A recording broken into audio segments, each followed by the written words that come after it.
ఆంధ్రప్రదేశ్ ముఖ్యమంత్రి నారా చంద్రబాబు నాయుడు ఢిల్లీ పర్యటనలో ఉన్నారు. ఢిల్లీ పర్యటనలో భాగంగా కొన్ని శాఖలకు సంబంధించినటువంటి కేంద్ర మంత్రులతో ఆయన ఈరోజు భేటీ కాబోతున్నారు. ఏ శాఖలకు సంబంధించినటువంటి కేంద్ర మంత్రులతో చంద్రబాబు గారు భేటీ కాబోతున్నారు, ఏ అంశాల మీద ప్రధానంగా చర్చించబోతున్నారు అనేది మనం పూర్తి స్థాయిలో విశ్లేషణ చేసుకుందాం. ప్రస్తుతం మనతో పాటున్నారు ప్రముఖ రాజకీయ విశ్లేషకులు, ప్రముఖ సీనియర్ జర్నలిస్ట్ దుర్గా వడ్లమాని గారు. వారితో మాట్లాడదాం. మేడం నమస్తే. నమస్తే అండి. ఈ అంశం మీద మీ విశ్లేషణ ఏంటి మేడం? అంటే మెయిన్ అసలు ఇప్పుడు మనకి కావాల్సింది ఏంటంటేనండి, నీటికి సంబంధించి, నీటి శాఖకి సంబంధించి లేకపోతే నీటి ప్రాజెక్ట్స్ మనకి. అందుకని మెయిన్గా ఆయన ఫస్ట్ కలవటమే కేంద్ర జల్ శక్తి శాఖ మంత్రి సిఆర్ పాటిల్ తోటి సమావేశమయ్యారు. అంటే మనకిప్పుడు రానున్న రోజుల్లో చాలా ప్రాజెక్ట్స్ రాబోతున్నాయి. ఒకటి పోలవరానికి సంబంధించి, రెండోది బనకచెర్ల ఈ గోదావరి జలాలు ఏదైతే ఉందో వృధా జలాలు, వాటిని ఏ రకంగా ఉపయోగించుకోవాలి, బనకచెర్ల ప్రాజెక్ట్ ఎట్లా కట్టాలి, దానివల్ల రాయలసీమకి మనం నీటిని ఎట్లాగా సాగునీరు కావచ్చు, తాగునీరు కావచ్చు ఇవ్వాలి అనేది మెయిన్ ఉద్దేశం అన్నమాట. దీని మీద ఆల్రెడీ తెలంగాణ అబ్జెక్షన్ కూడా చెప్తోంది. అంటే యాక్చువల్గా ఇది వృధాగా సముద్రంలో కలిసే నీళ్లు కదా. సో ఈ అంశాలన్నింటి మీద ఇవాళ చర్చిస్తారు. ఇంకొకటి ఏంటంటే ఈ జల్ జీవన్ పథకానికి సంబంధించి 1000 కోట్లు ఇమ్మని ఇవాళ చంద్రబాబు నాయుడు గారు మంత్రిని అడగడం కూడా జరిగింది. సో ఇందులో ఏ ప్రాజెక్ట్స్ ఇస్తారు ఏంటి అనేది కూడా మనం చూడాలి. అయితే ఇంతవరకు మనం గమనించుకుంటే గత ప్రభుత్వంతో ఈ ప్రభుత్వాన్ని పోల్చుకుంటే ఇక్కడ చాలా అంశాలు మనం మాట్లాడుకోవచ్చు. ఒకటి, గత ప్రభుత్వంలో జగన్మోహన్ రెడ్డి బీజేపీ తోటి కలిసి పనిచేసినప్పటికీ ఆయన సొంత ప్రయోజనాల కోసం ఆలోచించుకున్నాడు. ఎప్పుడు కూడా ఆయన అక్కడికి వెళ్తాడు, ఏం మాట్లాడతాడో తెలియదు, వస్తాడు, దేనికి కూడా నిధులు తీసుకురాడు. ఒకవేళ వాళ్ళు ఏదైనా నిధులు ఇచ్చినా దాన్ని పక్కదారి మళ్ళీ పట్టిస్తాడు. ఇవన్నీ జరిగాయి. ఇప్పుడు అసలు మనకి తెలిసి పోలవరం ప్రాజెక్టుకి సంబంధించి కూడా మీకు గుర్తుంటే కనుకైతే ఎన్నికలకి ముందు అప్పటి కేంద్ర మంత్రి వచ్చి వైజాగ్లో సభ పెట్టినప్పుడు మేము 15,000 కోట్లు రిలీజ్ చేశాము, దాన్ని జగన్మోహన్ రెడ్డి వేరే వాటికి వాడేసుకున్నాడు, పక్కదారి పట్టించాడు అని ఆ మంత్రే చెప్పడం జరిగింది. అంటే పోలవరం పనుల మీద దృష్టి పెట్టలేదు. మనకు అవన్నీ తెలుసు ఏం జరిగింది ఏంటి. నిన్నను ఇతను ఎవరు ఉండవల్లి మాట్లాడుతున్నాడు కదా, పోలవరం ఇప్పట్లో అయ్యేది లేదు, ఏదో జగన్ చెప్పింది కరెక్ట్ అన్నట్టు ఏదో మాట్లాడాడు. అంటే ఇప్పుడు ప్రతిదాని మీద మనకి నెగిటివ్ మాట్లాడటం అనేది చాలా ఎక్కువ అన్నమాట. అది తెలుగు రాష్ట్రాల్లోనే ఉంటుంది, అట్లా ఆంధ్రప్రదేశ్లోనే అట్లా జరుగుతుంది.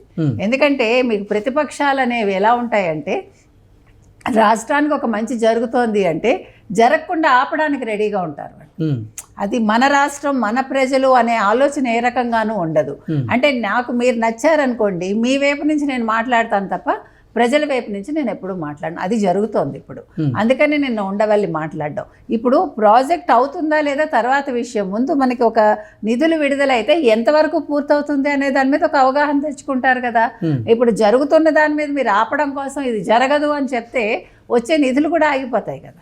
ఇప్పుడు గతంలో అతను చేసింది అదే కదా. అతను అన్ని బటన్స్ నొక్కాడు, సంక్షేమాలు అన్నాడు, ప్రాజెక్టులు పూర్తి చేయలేదు, కేంద్రం నిధులు ఇవ్వలేదు. ఇప్పుడు అలా కాకుండా ఇవన్నీ కూడా కేంద్రం రాష్ట్రం కలిసికట్టుగా పనిచేసి ఒక ప్రాజెక్ట్ని పూర్తి చేస్తాయి. మామూలుగా అంటే నిష్పత్తి ప్రకారం వెళ్తాయి. కేంద్రం ఎంత ఇస్తే రాష్ట్రం ఎంత పెట్టుకోవాలి. అది 60-40 ఉండొచ్చు, 70-30 ఉండొచ్చు. అది 50-50 అనేది సాధారణంగా ఉండదు ఎక్కడా కూడా. ఈవెన్ మీకు కన్స్ట్రక్షన్స్ కానీ ఏదైనా కూడా, అంటే డెవలప్మెంట్స్ ఇట్లాంటివంటి అన్నీ కూడా మీకు అదే రకంగా ఉంటాయి కదా. ఈవెన్ కంపెనీస్ కూడా వేరే వాళ్ళకి ఇచ్చినప్పుడు 51-49% అనేది ఉంటుంది. అంటే ఒకళ్ళ చేతిలో అధికారం అనేది ఉంటుంది. ఇక్కడ ఏంటంటే నిధుల నిష్పత్తి ఆ రకంగా. ఇప్పుడు రాష్ట్రం 40% పెట్టుకుంది అనుకోండి, ఎందుకంటే రాష్ట్రాల నుంచి మీకు ట్యాక్సులు కూడా వెళ్తాయి కేంద్రానికి. ఇప్పుడు మనకి జిఎస్టీ కూడా వెళ్తుంది కదా ఇప్పుడు కొత్తగా. సో ప్రతి రాష్ట్రం నుంచి ఇవన్నీ వెళ్తాయి కాబట్టి కేంద్రం బాధ్యత అది. ప్రతి రాష్ట్రానికి అక్కడ ఉండే జనాభా నిష్పత్తి ఆధారంగా, ఆ ఏరియా ఆధారంగా వాళ్ళు నిర్ణయాలు తీసుకుంటారు. ఈ రాష్ట్రానికి ఎంత ఇవ్వాలి, ఈ రాష్ట్రానికి ఎంత ఇవ్వాలి అని బడ్జెట్ అనేది కేటాయింపు ఉంటుంది. కాబట్టి అందులో అప్పుడు గతంలో జగన్మోహన్ రెడ్డి బీజేపీతో ఉన్నప్పటికీ, కలిసి పనిచేసినప్పటికీ ఆయన ఏమి చేయలేకపోయాడు. ఎందుకంటే ఎంతసేపు తన కేసులు, తనకి ఏంటంటే బెయిల్ తెచ్చుకోవటం, దీని మీద దృష్టి పెట్టి రాష్ట్ర ప్రయోజనాల గురించి ఆలోచించాల. కానీ ఈరోజు అలా కాదు. ప్రతిదీ కూడా మీకు పంచాయతీరాజ్ శాఖ తీసుకుంటే పవన్ కళ్యాణ్ ఉన్నారు. పవన్ కళ్యాణ్ కూడా ఈరోజు కేంద్రంలో మంచి సత్సంబంధాలు ఉన్నాయి. అదేవిధంగా లోకేష్కి సత్సంబంధాలు ఉన్నాయి. ఇంకా చంద్రబాబు నాయుడు గారికి చెప్పక్కర్లేదు. కాబట్టి ఇవాళ ముగ్గురు కలిసికట్టుగా పనిచేస్తూ ఒక పక్క ఏవియేషన్కి సంబంధించి నిన్న మనం మాట్లాడుకున్నాం. ఇక్కడ కొత్తగా ఒక యూనివర్సిటీ పెట్టాలనే ఒక ప్రతిపాదన కావచ్చు, లేదు పంచాయతీ శాఖలో కొత్తగా ఈయన తీసుకునే నిర్ణయాలు కావచ్చు, లేదు గిరిజనులకు సంబంధించి ఇప్పుడు గిరిజనులకు సంబంధించిన దాంట్లో కూడా కేంద్రానికి సంబంధం ఉంటుంది. అట్లా అంటే ప్రతి శాఖతోటి కూడా రాష్ట్ర ప్రభుత్వం కేంద్ర ప్రభుత్వం కలిసికట్టుగా పనిచేయాలనుకున్నారు. కాబట్టి ఇవాళ ముఖ్యంగా ఫోకస్ అంతా ఇవాళ చంద్రబాబు నాయుడు గారు ఢిల్లీ టూర్లో ఈ జలశక్తి మంత్రితోటే ఎక్కువ ఉంటుంది. మిగతా ఇంకా 3-4 మంత్రులను కలుస్తారని తెలిసి ఏ శాఖలకు సంబంధించినటువంటి కేంద్ర మంత్రులతో చంద్రబాబు గారు భేటీ అవ్వబోతున్నారు, ఏ అంశాల మీద ప్రధానంగా చర్చించేటువంటి అవకాశం ఉందంటారు? అది ఇంకా బయటకు రాదు. ఖచ్చితంగా నిర్మలా సీతారామన్ కలుస్తారండి. ఓకే, ఎందుకంటే మన కీలకం ఆర్థికం కాబట్టి. తర్వాత నీరు, అదే జలశక్తి దాన్ని కలిశారండి. సో రాష్ట్రానికి ఏది ప్రయోజనాలు ముందు చేకూరుస్తాయో వాటి మీద ఉంటుందండి. ఐటీ కలవచ్చు, కలవకపోతే రాష్ట్రానికి సంబంధించినటువంటి నిధులను తీసుకొచ్చేటువంటి ప్రయత్నంలో భాగంగానే ఈ భేటీ జరగబోతుందా, లేదంటే ఇంకేదైనా ప్రయోజనాల కోసం ఈ భేటీ ఉండబోతుందా అంటే ఏం చెప్తారు? చంద్రబాబు నాయుడు గారికి ఇంకేం ఉండదండి, రాష్ట్రానికి సంబంధించే ఉంటుంది. ఇప్పుడు చాలా ప్రాజెక్ట్స్ అనుకుంటున్నారు. ముఖ్యంగా ఇప్పుడు వైజాగ్ ఒక పక్క ఐటీ హబ్ చేస్తున్నారు. ఇక్కడేమో ఇంకా ముఖ్యంగా మనకి అమరావతి ఇది ఒకటి కన్స్ట్రక్షన్కి సంబంధించి ఉంది. పోలవరం ఒక పక్క ఉంది. ఇప్పుడే మనం మాట్లాడుకున్న బనకచెర్ల ఉంది. కాబట్టి మెయిన్గా జలశక్తి శాఖ మంత్రి కావచ్చు, లేకపోతే ఆర్థిక శాఖ మంత్రి కావచ్చు, లేదు వీటి రిలేటెడ్ ఇంకెవరుంటే ఆ డిపార్ట్మెంట్స్, గ్రామీణ పట్టణాభివృద్ధి సంస్థలు ఉంటాయి కదా, అట్లాంటి ఆ శాఖకు సంబంధించి కావచ్చు, అన్నీ కూడా వీటి రిలేటెడ్గానే ఉంటాయి ఏదైనా కూడా. ఆంధ్రప్రదేశ్లో కూటమి ప్రభుత్వం కొలువు తీరిన తర్వాత ఈ పోలవరం ప్రాజెక్టు కోసం 12,000 కోట్ల రూపాయల నిధులను అయితే తీసుకొచ్చుకున్నారు. మరి ఈసారి పోలవరంకి సంబంధించి కానీ లేకపోతే ఇతర నీటి ప్రాజెక్టుల కోసం ఎంత నిధులను కేటాయించేటువంటి అవకాశం ఉందంటారు కేంద్ర ప్రభుత్వం ఆంధ్రప్రదేశ్ రాష్ట్రానికి? అది ఇప్పుడే చెప్పలేం, కానీ ఖచ్చితంగా ఇప్పుడు ఇచ్చిన దానికి పనులు జరుగుతున్నాయి.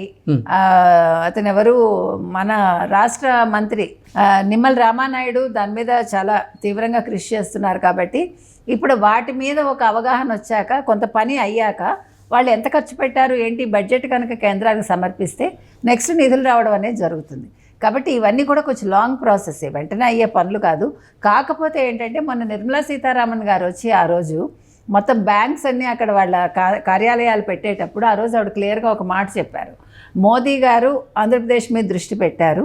ఇది ఇంకా అంటే ఒక రాజధాని లేని రాష్ట్రం ఒకటిను వెనకబడి ఉంది ఇప్పుడు ఆర్థికంగా.